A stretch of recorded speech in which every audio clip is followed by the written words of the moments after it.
11 तारीख का भी ट्रेड खत्म हो गया है और 3 ट्रेड लिया था मैंने। पहला लॉस हुआ था, लॉस में कटा था $2 का। दूसरा $0 यानी कि ब्रेक इवन।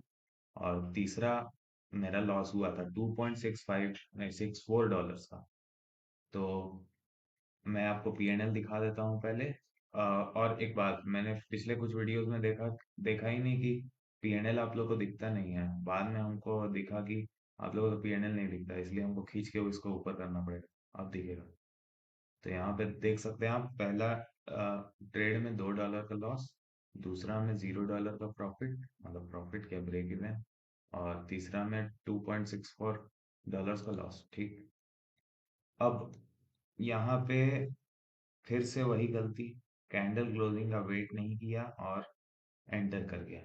यहाँ पे भी वही गलती, यहाँ पे भी वही गलती। मुझे लगा ब्रेकआउट दे देगा आराम से, कैंडल 20 मूविंग एवरेज का सपोर्ट मिल ही रहा है इसको, और ये इसको ब्रेकआउट देके ये नीचे चल जाएगा, लेकिन ऐसा हुआ नहीं। और हमारा एक और एसएल हिट कर गया। ये हमारा तीसरा ट्रेड था बाय द वे। दूसरा ट्रेड है।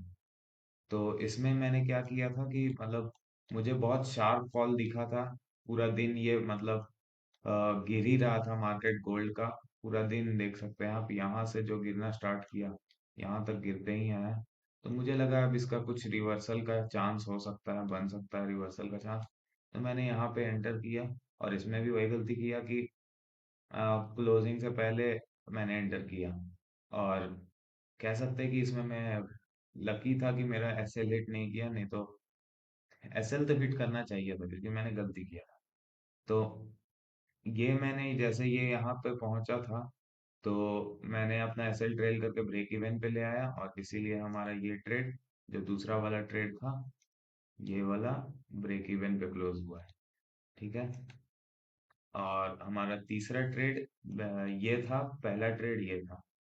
और अब मैं आपको अपने जर्नल पे ले जाता हूँ। तो आप देख सकते हैं यहाँ पे मेरा ये सब सेटअप था। पहला 11 तारीख का ट्रेड यूरो यूएसडी में 0.05 ये लॉट्स के साथ ब्रेकआउट प्लस रीटेस्ट, मेरा ये था सेटअप। लेकिन एक्चुअली में मैं क्या नोटिस कर रहा हूँ कि 8:30 बजे थोड़ा मैनिपुलेशन होता है, वो तुम्हारा एसएल लेके जाता है। तो इसलिए अब हम सोचे कि 8:30 बजे के बाद एक ट्रेड लेंगे, एग्जीक्यूट करेंगे 8:30 बजे के बाद। 8:30 बजे वाला कैंडल और उसके कुछ देर का वॉलेटिलिटी वाला कैंडल, थोड़ा उससे दूर रहेंगे। ठीक है। और यहाँ पे दूसरा ट्रेड गोल्ड में बाई का पावर मूव रिवर्सल सेटअप, $0 का प्रॉफिट, मतलब ब्रेक इवन जो भी है, बार बार प्रॉफिट बोल रहे हैं। और मिस्टेक्स में मैंने लिखा है फोमो, एंट्री बिफोर क्लोजिंग, और क्या, और तो कुछ नहीं है वैसे। इसमें मैं लिख सकता हूँ कि didn't had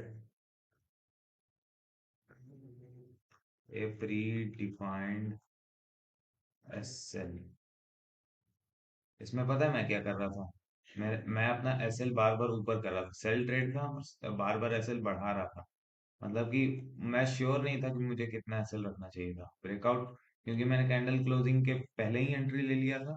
तो क्या हुआ कि जब वो ऊपर जा रहा था तो हमको लगा कि 20 मूविंग एवरेज के ऊपर इसको एक सपोर्ट दे देगा, तो हम उसके ऊपर अपना इसको रखे थे, एसएल एसएल रखना चाहते थे। तो उसके चक्कर में मेरा रिस्क यहाँ पे 2.64 हो गया, नहीं तो ये भी $2 का ही रिस्क रहता है। इसमें भी देख सकते हैं वापस से ये वाला ग्राफ, तगड़ा ग्राफ बनाया है हम भी। यहाँ पे लॉस तो बहुत है, प्रॉफिट कम है। और उसका हमको आधा ज्यादा का कारण क्या मिला, FOMO, entry before candle closing, यही सब तो मिला। तो साइकोलॉजी ज्यादा इफेक्ट कर रहा है मेरा ट्रेडिंग को, rather देन द टेक्निकल। हम हमेशा सोचते हैं कि टेक्निकल हमको फेल कर रहा है, पर ऐसा नहीं होता है। कहीं ना कहीं हम ही खुद को रोक रहे हैं प्रॉफिट लेने से।